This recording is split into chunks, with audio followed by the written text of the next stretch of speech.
Hello friends. Air sporting की जो एक लंबी सीरीज अपन लेके चल रहे हैं, ये बहुत ज़्यादा कहना चाहिए वैल्यूबल सीरीज है, क्योंकि आपको हर सेंटेंस के अंदर कुछ नया सीखने को मिल रहा है। अगर हम इतना सीख जाएंगे तो जब कभी भी हम इंग्लिश बोलेंगे या लिखेंगे तो आप समझ रहे हैं कि हम कितनी बारीकी से अप टू द मार्क बोल पाएंगे और अप टू द मार्क लिख पाएंगे।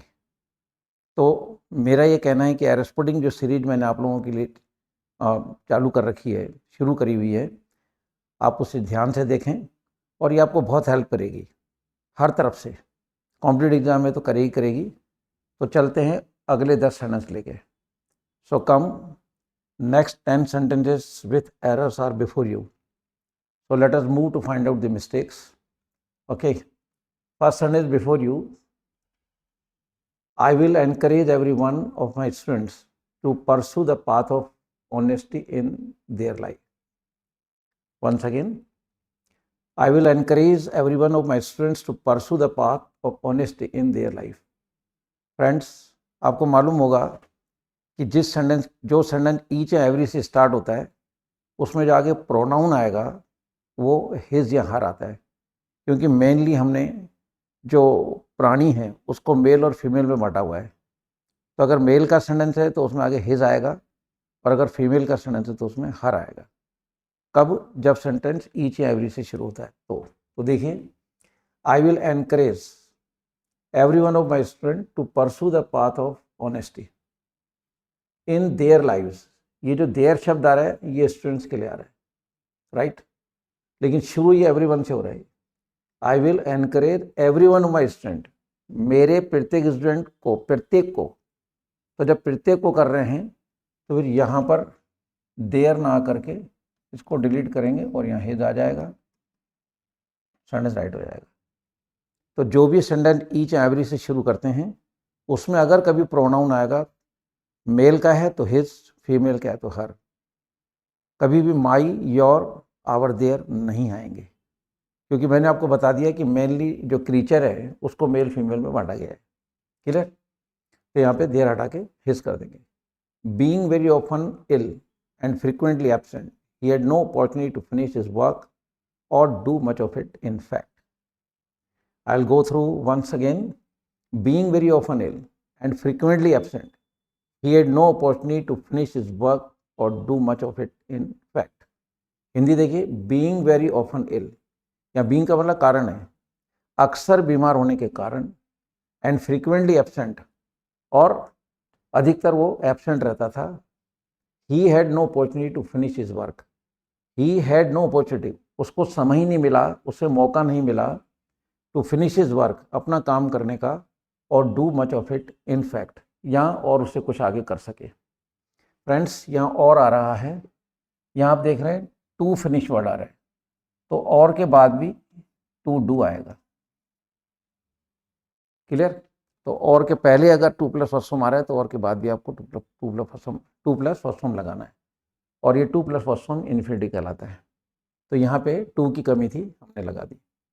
A first step in a rational solution to any problem is the recognition that a problem exists. Once again, I'll go through the sentence. A first step in a rational solution to any problem is the recognition that a problem exists. Hindi देखिए, पहला कदम इन a rational solution, rational कहते हैं विवेकपूर्ण, कि कोई विवेकपूर्ण किसी चीज़ का समाधान हो, किसी भी समस्या का, तो is the recognition that a problem exist, वो पहचान है कि वाकई वो प्रॉब्लम है। तो आप इसमें देखेंगे फ्रेंड्स, जब कभी भी फर्स्ट, लास्ट, नेक्स्ट, मोस्ट, है ना, ये शब्द आते हैं तो इनके पहले जो आर्टिकल आएगा वो द आएगा, क्योंकि हम क्या करें, पहला। तो हम पहले की कोई पहला क्वेश्चन है या पहली प्रॉब्लम है तो पहले की तरफ इशारा कर रहे हैं। तो जब हम किसी चीज़ की इशारा करते हैं तो वो चीज़ डेफिनेट हो जाती है, उसके पहले आर्टिकल डेफिनेट आता है। तो यहाँ फर्स्ट से पहले हम ए को डिलीट कर देंगे और द लगा देंगे, चाहे फर्स्ट आए, लास्ट आए, नेक्स्ट आए, मोस्ट आए। फर्स्ट, लास्ट, नेक्स्ट, मोस्ट, इनके पहले आपको द आर्टिकल यूज़ करना है। ठीक है? तो ये सेंटेंस बन जाएगा, the first step in a rational solution to any problem is the recognition that a problem exist. Next चलते हैं, no sooner did the ship touch the shore then a soldier of the 10th battalion leaped into the water. Once again I will go through it. No sooner did the ship touch the shore than a soldier of the 10th battalion leaped into the water. Friends, ये no sooner than का प्रयोग है। No sooner than एक use है English की दुनिया में, conjunction होता है ये। तो नो सूनर के साथ में हमेशा देन आता है, तो देन है इसमें। लेकिन आप देख रहे हैं कि नो सूनर के बाद डेड लग रहा है, तो जब सेंटेंस में डेड लगता है तो हमेशा फर्स्ट फॉर्म यूज़ की जाती है। तो यहाँ टच्ड में से आप ईडी हटा दीजिए, now the sentence is right, because did के साथ कभी भी सेकेंड फॉर्म नहीं लगती है, बहुत कॉमन मिस्टेक है। तो आप ईडी हटा देंगे, now what remains behind is right sentence. No sooner did the ship touch the shore then a soldier of the 10th battalion leaped into the water, है ना। No sooner did the ship touch the shore, जैसे ही पानी का जहाज किनारे लगा, then a soldier of 10th battalion, ठीक है, उस जहाज में 10th battalion का एक सिपाही था, लीप्ड इनटू द वाटर, वो पानी में कूद गया। ये हिंदी है इसकी।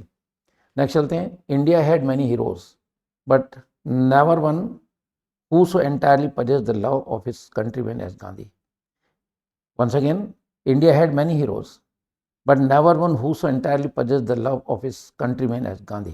हिंदी देखिए, India had many heroes, Bharat में कई मतलब ये योद्धा पैदा हुए हैं, ठीक है, बट नेवर वन, हीरो का एक्चुअल मीनिंग होता है योद्धा। हम जो फिल्म इंडस्ट्री में लोगों को कहते हैं ये हीरो है, हीरोइन है, वो हीरो हीरोइन नहीं है, वो अभिनेता हैं, अभिनेत्री हैं, उसको बोलते हैं एक्टर एंड एक्ट्रेस। तो फिल्म इंडस्ट्री के अंदर जो एक्टर एक्ट्रेस हैं उन्हें कभी हीरो या हीरोइन ना कहें। हीरो तो योद्धा होता है, हीरोइन भी वीरांगना है। तो यहाँ पर जो आ रहा है, India had many heroes, Bharat के इतिहास में बहुत सारे मतलब योद्धा पैदा हुए हैं, but never one who so entirely possess the love, है ना, of this country as Gandhi. लेकिन इस देश के अंदर गांधी जितना प्यार किसी को नहीं मिला है।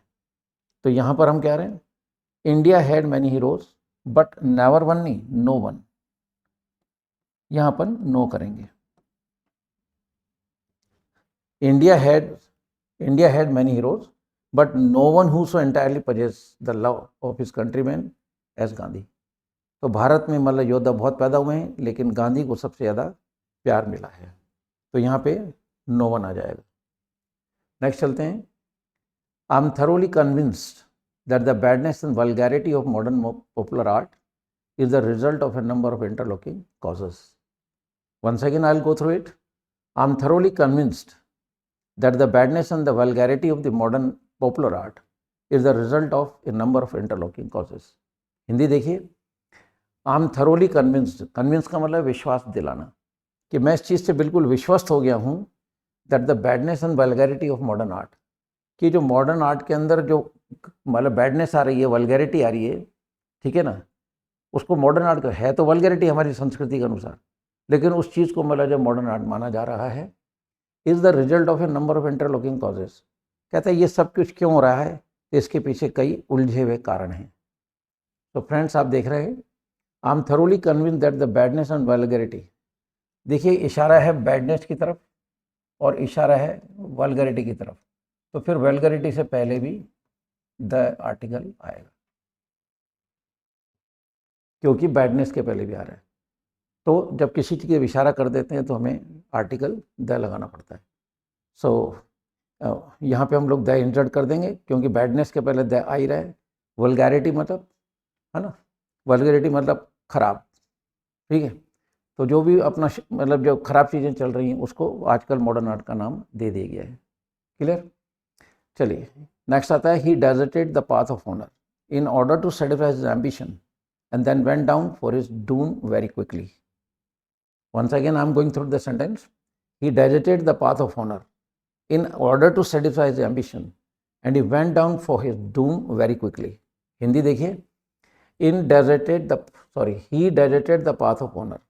उसने अपना सम्मान का रास्ता खो दिया, in order to satisfy his ambition, अपनी इच्छाएं पूरे करने के चक्कर में, ठीक है, and then went down और इज डूम वेरी क्विकली, और वो विनाश की ओर चल दिया। डूम का मतलब विनाश होता है, बर्बादी होती है, कि अपनी बर्बादी की ओर चल दिया है इच्छाएं पूरा करने के चक्कर में। He deserted the path of honour, एक सम्मानित व्यक्ति था पर उसने अपना सम्मान खो दिया, in order to satisfy his ambition, अपनी इच्छाएं पूरी करने के चक्कर में, यानी इच्छाएं पूरी करने के चक्कर में वो गलत करता चला गया है। And then went down for his doom very quickly, और वो बहुत जल्दी बर्बादी की तरफ चल दिया। फ्रेंड्स, एंड भी आ रहा है, देन भी आ रहा है, दो कंजक्शन नहीं आएंगे, हमें यहाँ पे देन डिलीट करना पड़ेगा। Clear? Next sentence before you, though he address his boys for a minute, though he address his boys for a minute only, the earnestness with which he spoke went home to them. कोई व्यक्ति है, though he address his boys for a minute only, कोई व्यक्ति है, उसने अपने लड़कों को, ठीक है, 1 मिनट का मतलब जो है ना भाषण दिया, एड्रेस का मतलब है ना भाषण देना होता है।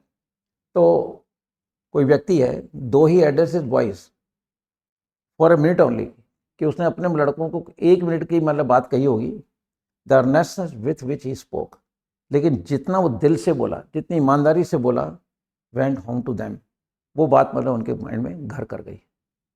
ये सेंटेंस है, इसमें नो एरर है, सेंटेंस राइट है ये। क्लियर? तो ये सेंटेंस का मतलब है, तो दो ही एड्रेस्ड हिज बॉयज, एड्रेस मतलब संबोधन करना। नेक्स्ट चलता है, I am working at my, second last sentence, I am working at my present job since the day a son was born to my brother. Once again, I am working at my present job since the day a son was born to my brother. आप देख रहे हैं friends, जब since of for आता है और उसके पास since of for के बाद टाइम पीरियड आ जाता है, तो वो सेंटेंस परफेक्ट कंटिन्यूस का होता है। तो यहाँ पे हम जस्ट बिकॉज ऑफ इसमें सिंस और टाइम पीरियड आ गया है, तो ये एम को हम डिलीट करेंगे और यहाँ लिखेंगे हैव बीन।